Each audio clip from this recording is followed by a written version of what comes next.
सिलसिले में नीतीश कुमार को, तेजस्वी यादव को और देश के वजीर आजम नरेंद्र मोदी को, तीनों को बिहार की जनता से माफी चाहनी चाहिए।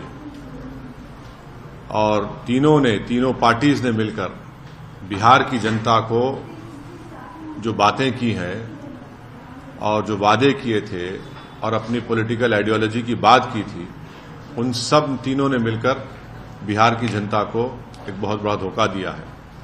और यकीनन इसमें सबसे बड़ा रोल है नीतीश कुमार का।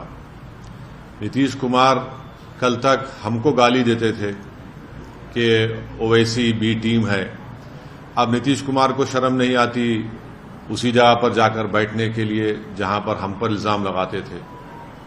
और नीतीश कुमार ने पॉलिटिकल अपॉर्चुनिज्म कहना तो अंडरस्टेटमेंट होगा, उन्होंने हर चीज का रिकॉर्ड तोड़ दिया है और कोई उनकी बात का न एतबार है न भरोसा है। मैं शुरू से कह रहा था कि नीतीश कुमार फिर से बीजेपी में जाएंगे, मगर लोग हमारी बात को यकीन नहीं कर रहे थे।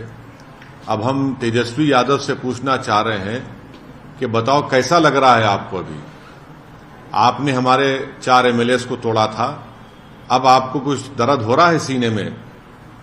तकलीफ हो रही है आपको अपने भेजे में? अब आपको मालूम हो रहा है कि जो खेल आप हमसे खेले थे वही खेल आपसे हो गया। और तेजस्वी यादव और उनकी पार्टी धोखा दी है। 2 मर्तबा नीतीश कुमार को उन्होंने मुख्यमंत्री बनाया। बताइए अब क्या हासिल हुआ आपने? बीजेपी को आपने सत्ता दे दी। नीतीश कुमार तो सिर्फ अभी तो नाम के मुख्यमंत्री रहेंगे, हुकूमत चलेगी बिहार में आरएसएस की और नरेंद्र मोदी की। हम तो यही चीज को रोकना चाह रहे थे। एमआईएम पार्टी इसी को रोक रही थी।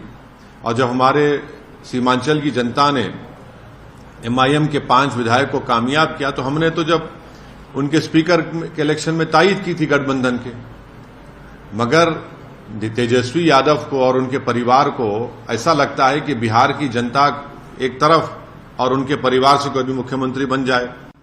नीतीश कुमार को लगता है कि मैं जब तक जिंदा रहूं मुख्यमंत्री रहूं, और बीजेपी को लगता है कि भाई हर चीज हमको मिल जाए, चाहे कुछ भी हो, किस तरीके से हो जाए। देश के प्रधानमंत्री का भाषण मुझे याद आ रहा है जब नीतीश कुमार ने वो ऑब्जेक्शनेबल बातें कही थी महिलाओं के बारे में। देश के प्रधानमंत्री ने कहा था क्या गंदगी फैला रहे हैं, और देश के प्रधानमंत्री ने महिलाओं से वादा किया था कि मैं आपको इन लोगों से बचाऊंगा। अब देश के प्रधानमंत्री खुद नीतीश कुमार को बाजू बिठाकर चाय पिला रहे हैं। तो इसका टोटल ये है कि बिहार की जनता का एक बहुत बड़ा नुकसान और धोखा उनको दिया जा रहा है।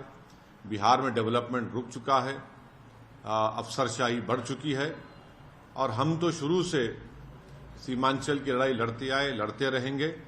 और इससे जनता को फिर से मालूम हो गया कि एमआईएम और ओवैसी जो बात कह रहा था कि सेकुलरिज्म, पॉलिटिकल सेकुलरिज्म सिर्फ इस्तेमाल किया जाता है भारत के मुसलमानों को धोखा देने के लिए, और अब की बार फिर से धोखा दिया गया है बिहार के मुसलमानों को सिर्फ सत्ता में आकर बैठने के लिए।